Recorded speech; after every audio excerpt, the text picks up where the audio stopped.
You ever get that feeling the internet's just sprinting by at 100 miles per hour and you're stuck on a tricycle trying not to crash? Everywhere you look, people expect constant content. Videos, podcasts, microclips, repurposed snippets. And somehow you're supposed to keep up without burning out. I've made over 500 videos, so yeah, burnout is real. But here's the thing I've learned. AI isn't the enemy of creativity. It's the turbo boost for the boring, repetitive parts that steal your time. Today I'm walking through the handful of AI tools that actually make a difference in my workflow, and how one specific system fits in a way that feels practical, not pushy. Let's kick it off with the thing that cuts editing time in half when you're trying to trim out all the little human mistakes. You know the drill. You record, you stumble over a word, you cough, you say 30 times. Tools that automatically detect pauses, filler words, and those tiny mid-sentence brain farts are lifesavers because you don't have to scrub through footage forever. Honestly, instead of replaying the same clip 20 times to remove a half-second pause, I let the software handle the dead space and get a clean rough cut. Super helpful when you just need to remove the obvious dead air from a long take. But here's the catch. While those tools are awesome at trimming, they don't always understand context. They might remove a pause that actually makes the joke land or chop a beat. The audience needs to process your point. So you still need a quick human pass to check the flow and timing. That's where planning comes in. The more intentional you are on shoot day, the less hair pulling you do in the edit. I use AI assistants as a planning partner by dropping in my script and asking for B-roll ideas or shot lists that help sell the point visually. That way, you're not scrambling mid-edit because you forgot to capture a necessary cutaway or demonstration. Now, if you've never edited via transcript, you are missing out on a most professional hack. Platforms that allow you to edit the text and have the video automatically follow are a game changer for speed. It's like cutting a Google Doc and the entire video timeline follows along perfectly. This approach avoids those awkward jump cuts and timeline gymnastics if you manage the process correctly.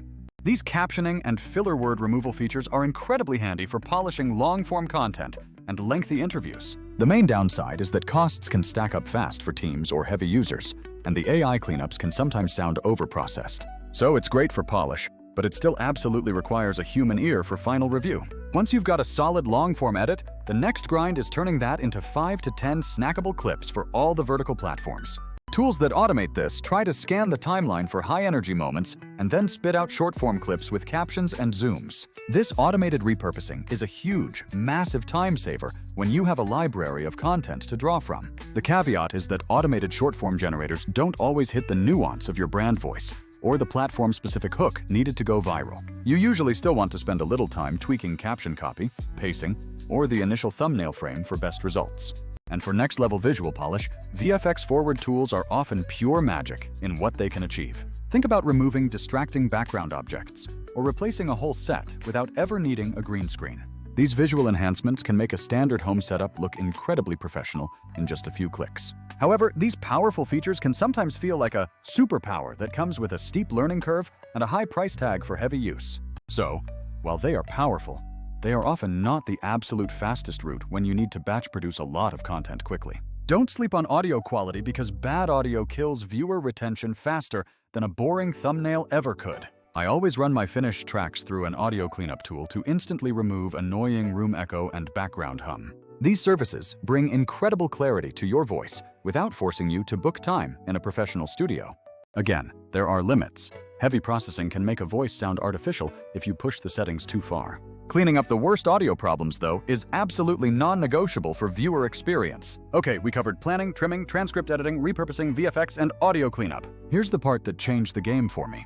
Not just the individual tools, but having a system that ties everything together so content actually gets out the door.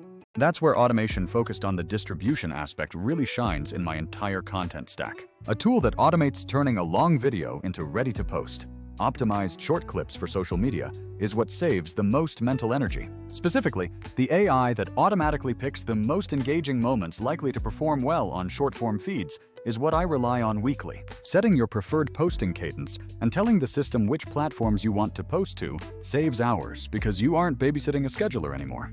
Managing, tweaking, and publishing all your clips from one centralized dashboard instead of juggling 5 different apps is a huge organizational win. The real bottleneck for most creators isn't making one great video, It's getting consistent, optimized content out of a library of recordings. Other tools help with pieces of that puzzle, but the right system stitches those pieces together into a workflow that actually scales without hiring a huge team. My usual pipeline involves planning with AI, recording, running quick cleanups, auto-extracting clips, and then letting the system handle scheduling.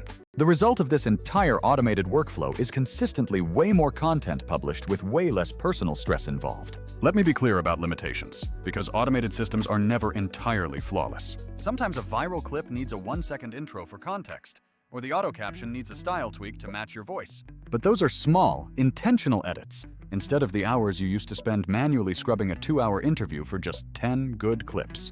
The value compounds when you compare batch processing and scheduling against the cost of high-end editing suites or per-minute transcription services. One trick I use after every upload that helps me actually improve is analyzing the performance data to see what viewers actually click on.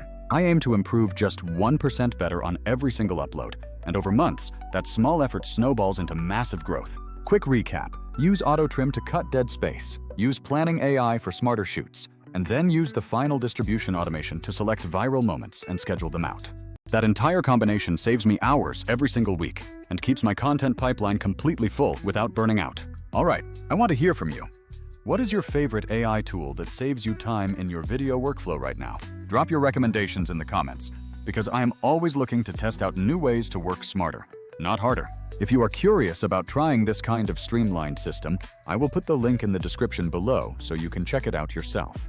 Thanks so much for sticking with me through this deep dive. If this was useful, please hit that like button and subscribe for more strategy content. I will see you all in the next video. Peace out.